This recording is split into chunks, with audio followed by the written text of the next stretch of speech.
today's video. Today's video is going to be a chit chat get ready with me where I'm styling my wig. You guys remember this wig that I shared with you in this vlog here. I'm going to be styling this wig and I'm going to be sharing with you guys solo traveling tips for women that I've picked up over the year. At least I've been traveling solo for like a year now, and I think I've picked up some things that I can share with you guys while we get ready and I do my hair. First up, this is a disclaimer. I told you guys before, I have never styled my own wig before, so I'm going to be doing it in front of you guys, and I'll be honest that I'm happy for you guys to see me wobble through this so that by the time I become a guru at this, which I'm going to become, you guys can really say that you were a part of the journey while we talk about these traveling tips and all of that. So let's jump right into this.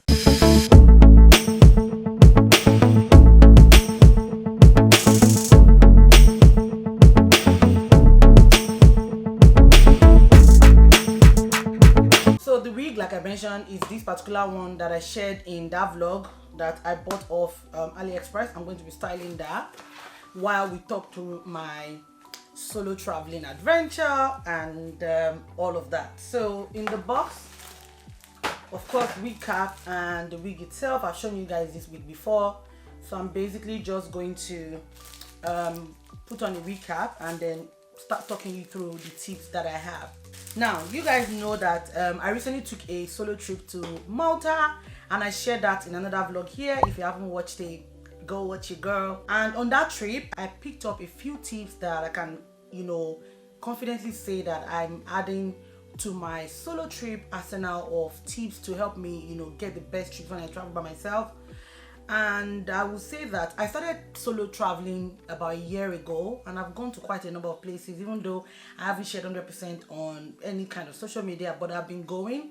So I've picked up tips that has helped me, or that is currently helping me, to maneuver that new phase of my life.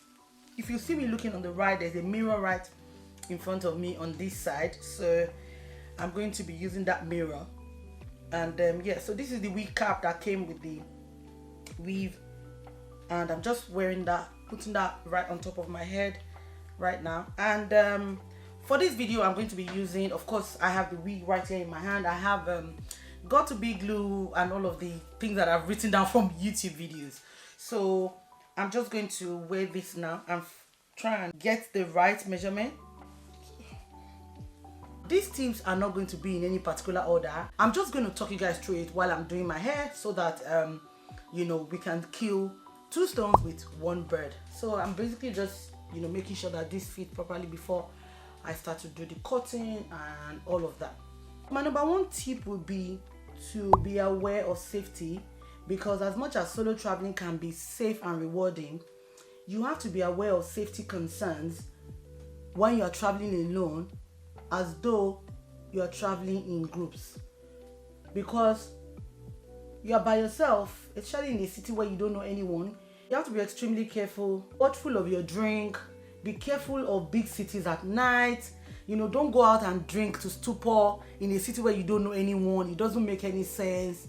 And another thing is, in terms of safety, you don't want to wear headphones or be engrossed in your phone while you are walking, because the more alert you are, the better it is for you to be safe. When you are alert, if anything changes in your situation or in your surrounding, you are required to take a detour. You can easily take a detour without too much hassle.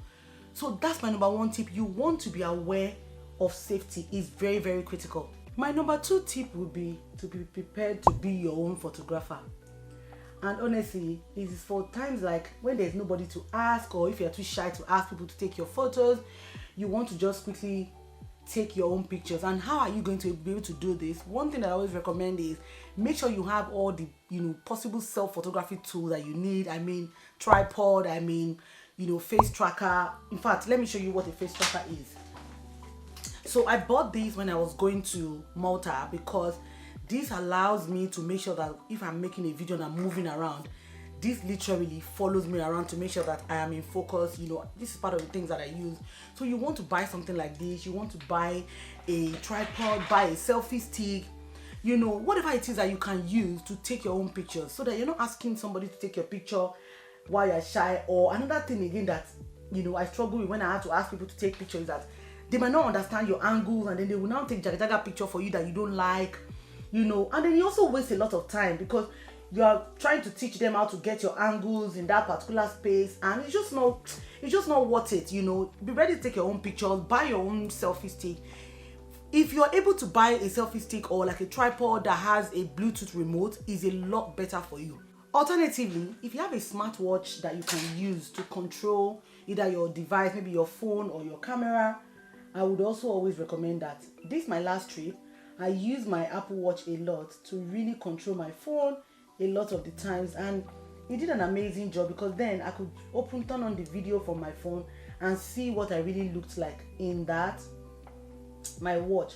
You guys, I'll be honest, this is not the easiest to do, especially for someone that is a newbie like me, before I will damage the wig. Anyway, we move. So my number 2 tip, like I said, is to be prepared to be your own photographer.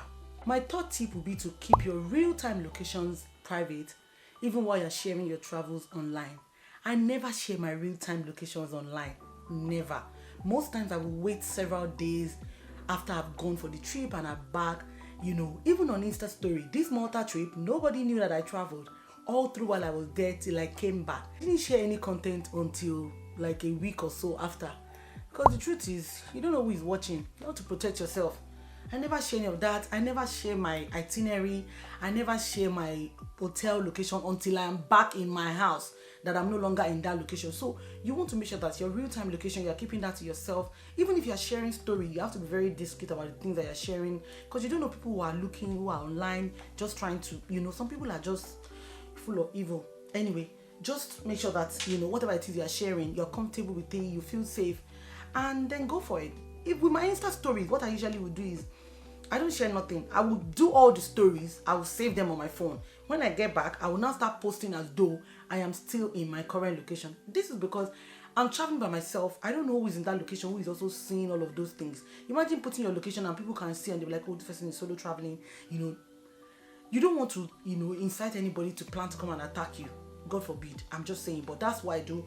I feel like it's safer to keep your location to yourself until maybe you are out of there or you've moved hotel or something like that, just to be safe. Really keep your real-time location to yourself, even while you're sharing your travels. If you see me share anything about travel online, it's probably weeks after I've gone and come back and I've even forgotten about the trip before I start to share the content I may have created in that period. Guys, I'm really hoping that I have cut this thing properly and I have not damaged it, because it just feels, yeah. So I think I have done the cutting.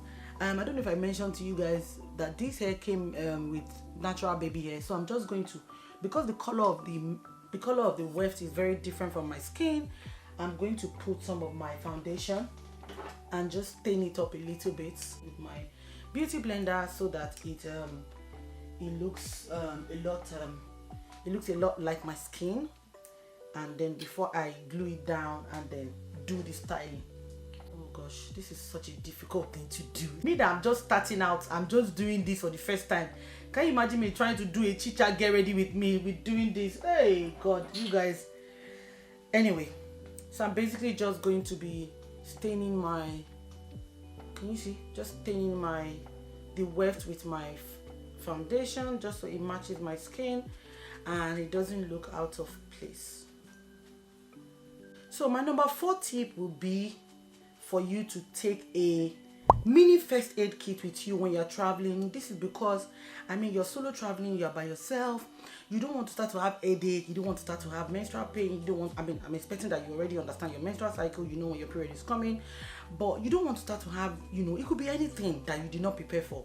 So I always, in that my first aid kit, I would always have paracetamol. I have my, you know, I have my eat spray, just in case maybe I walk out in the hotel and I have, you know, little like pain in my knees and I just want to like spray it for me to get some sort of relief.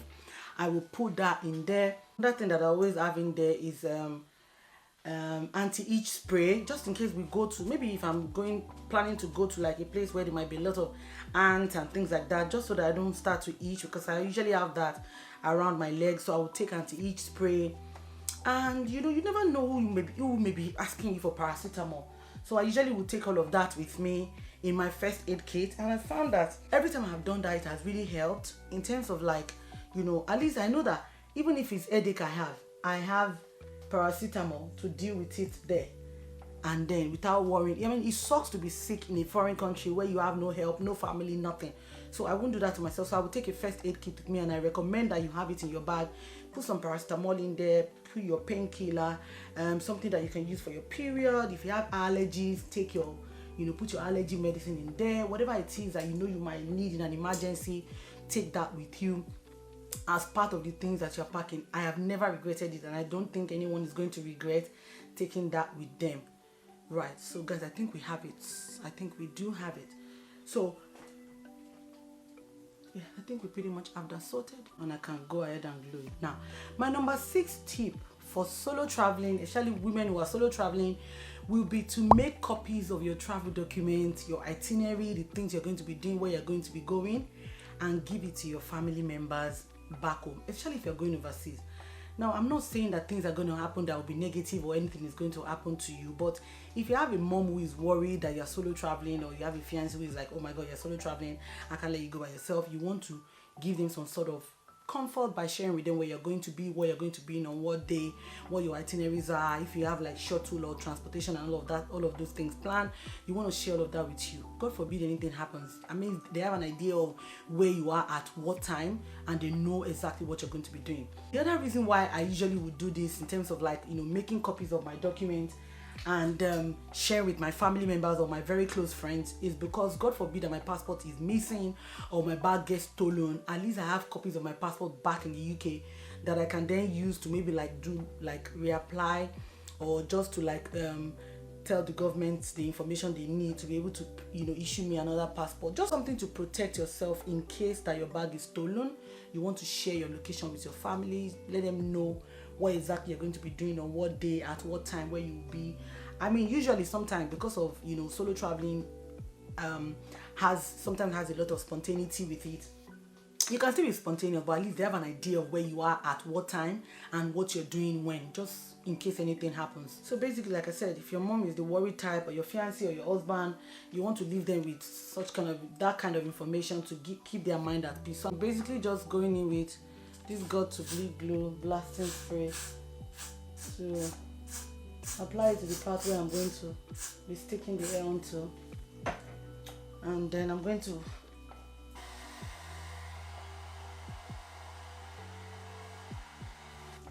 so I'm basically just holding that down a little bit and using very low heat to dry it off.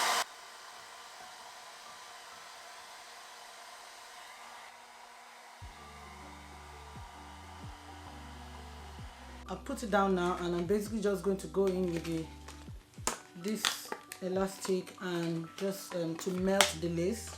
My number 6 tip will be to get a SIM card as soon as you arrive, especially if you're going overseas. Now, this allows for your family to be able to communicate with you. You can reach your family in case there's any emergency, and also you're not even going to be forced to be relying on Wi-Fi to find the places you're going or your location or all of that. Alternatively, one other thing you can do is to download an offline map, like offline Google map of the places you're going, your itinerary, and places you're going to be visiting, so that even if there's no Wi-Fi or you refuse to buy a SIM, which I don't think is smart, if you refuse to buy a SIM, make sure you download the offline map of the places you're going to, so that even if you don't have Wi-Fi, you're not stuck, you're not looking for where you're going and then making everybody worried, you understand? So, but my recommendation would be to buy a SIM card. It won't cost you too much, and you have internet immediately. You can tell your family, hey guys, I'm here and I feel safe and I'm okay. If there's anything, you can always send them a message as soon as possible. So you want to buy a SIM card. It won't cost you too much, especially if you're somebody who has now decided that this solo traveling is what you want to be doing. This last time I went to Malta, I bought a SIM as soon as I arrived there, even though I realized that later that my gift was working there and I could receive messages, I could receive calls and all of that. But once I got to the airport, I bought a SIM for myself. So definitely you want to consider buying a SIM to ensure that the communication is not cut off and you don't feel lost, you're not reliant on Wi-Fi and then be stuck in a place where you don't know anybody. It is not very safe to do that to yourself. The other thing I do is that, apart from downloading my itinerary and all of that offline on Google Map, I also share my location with my family so that they can track me even if I don't have data. Just, God forbid that I'm in a place where there's no network or there's no data and they can't reach me. At least they have an idea of where I'm at that point in time, and they know how to raise an alarm even if my phone doesn't have data. So you want to either buy a SIM card for them to be able to reach you directly, or download your Google map offline for the itinerary places you're going to be visiting. If you have restaurant plan, if you have trips or tours planned, make sure you have all the Google maps of the places you're going to be, so they can track you at any of those places even without data on your phone. Definitely. So while I'm waiting for this to melt down, I will share my number 7 tip, then I'll just run off, get my makeup sorted and come back to you guys. My number 7 solo traveling tip will be to ask for advice. Trust me, it pays to ask people questions. The safest way they ask questions, no, they lost. There's no point in you wasting time to figure things out by yourself when you can easily ask like a friendly face, a friendly local. You can ask people online even before you leave. Even before you leave, you can already look for like forums or places where people are talking about the area where you're going and just ask questions. You don't even know, somebody may answer. Maybe you even find yourself in that city now and you have these questions. There's nothing wrong in asking in the market. If you find a local around, you can ask them and say, oh, I'm trying to do this. What do you recommend? What do you suggest? I remember that when I went to Malta, when I went to the Massaslok fishing village and I was going somewhere else, I asked somebody in the market, one elderly woman that was selling stuff. I said, I'm going to this place. How can I connect from here to where I'm going? Because even Google Map or they had this app there that they were using, Tahalangi or something that was for the buses. That still didn't tell me how to maneuver from where I was to go to where I was going. So I asked somebody in the market. So it's really not hard. There's no harm in you asking questions. It really will help you. It will save you a lot of issues. It will save you a lot of mistakes. Because imagine, wasting money and going 1 mile when what you needed to do was to ask somebody that will show you a shortcut that will get to where you're going. So never ever underestimate the power of asking questions. It works before you leave. It works while you are there, even after. So definitely ask questions from people. If you're confused about anything, ask questions. Make sure that you're not making mistakes just because you don't want to ask. What do you have to lose anyway? Ask questions, ask for help, ask for advice. You will not regret it. My number 8 solo traveling tip will be to book a hotel that is very close to the airport if you are arriving late in the night. This one is so valuable. I picked it up this last time that I traveled because my flight arrived Malta at about 1 a.m. in the morning. Imagine if at that time I'm now struggling with my baggage. The last thing you want to do when you arrive a new city, an unknown city, late in the night, is to be dragging your box and trying to find your way without any help.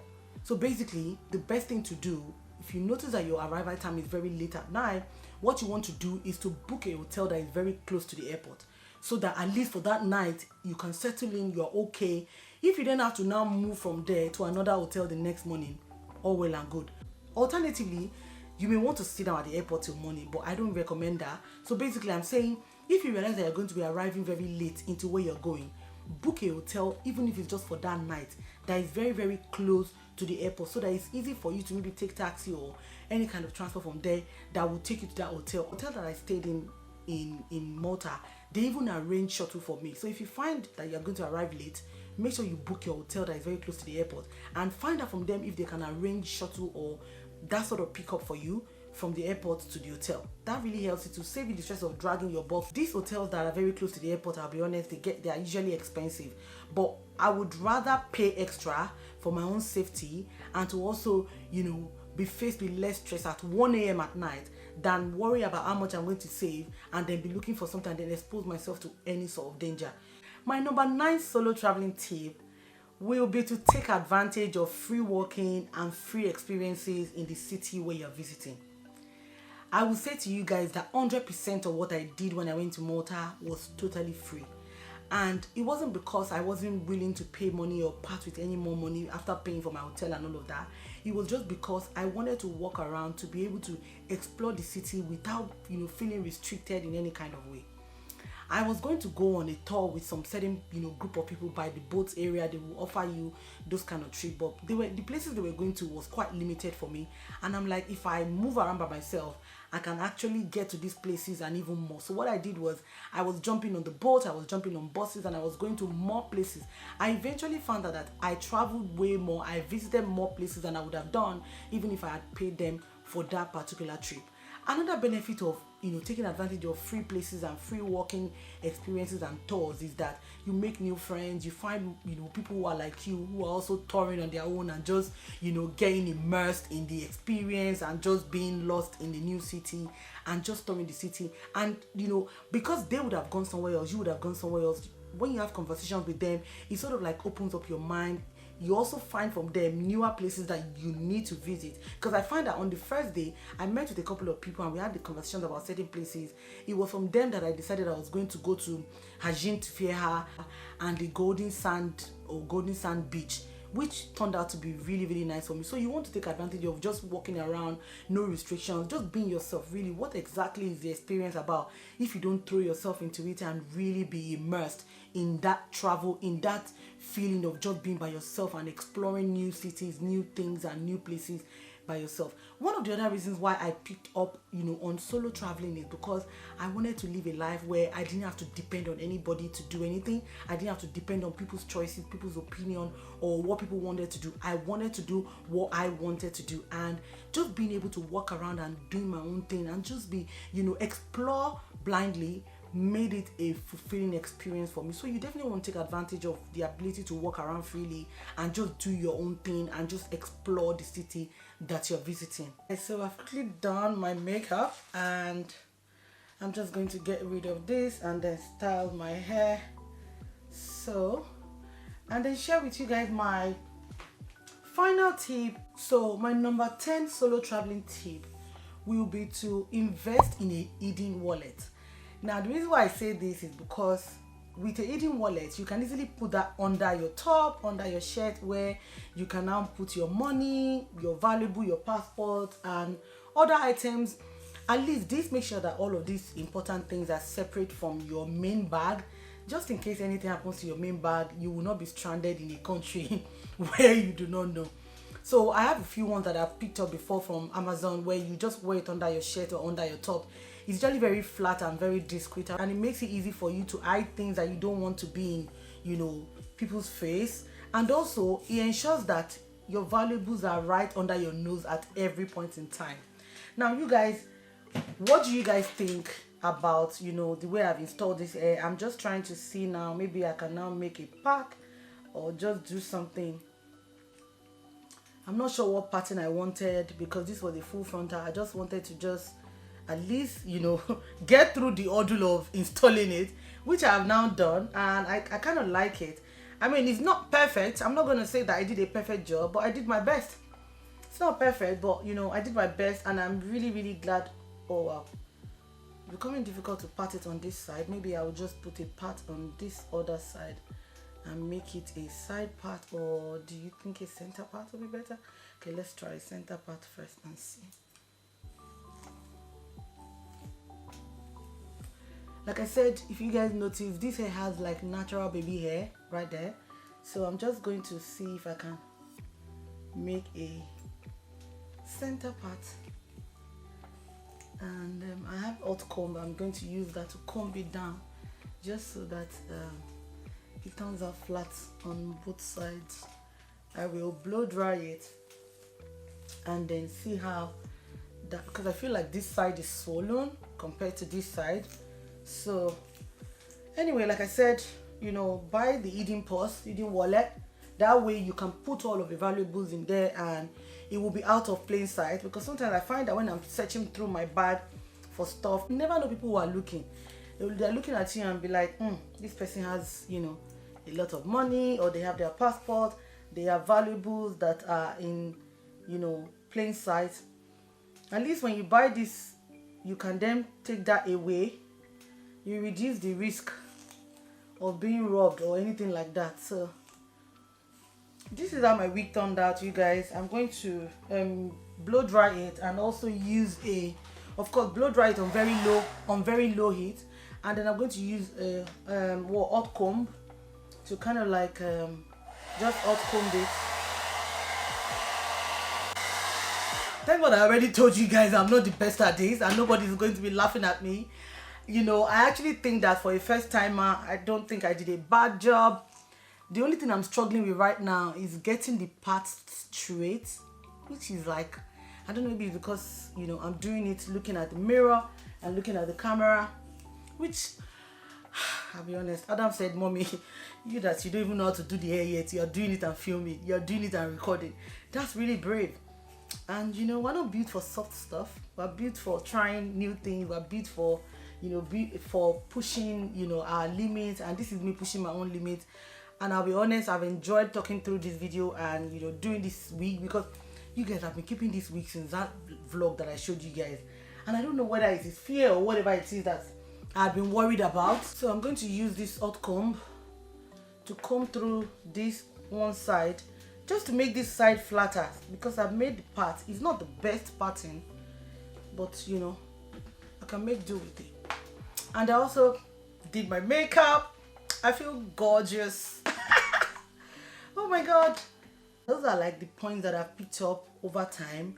Obviously, as I continue to travel solo and pick up new things, I will definitely be updating this video and be sharing more with you guys. But these are some of the things that I have, you know, been using, and it has helped me to travel safely and also come back safely. So I'm currently using a hot comb to comb through it, and you guys can see that it's already making a huge difference in terms of like flattening this side, because this side was higher than that other side before. It was so difficult to pull down. So, ooh, that burnt me.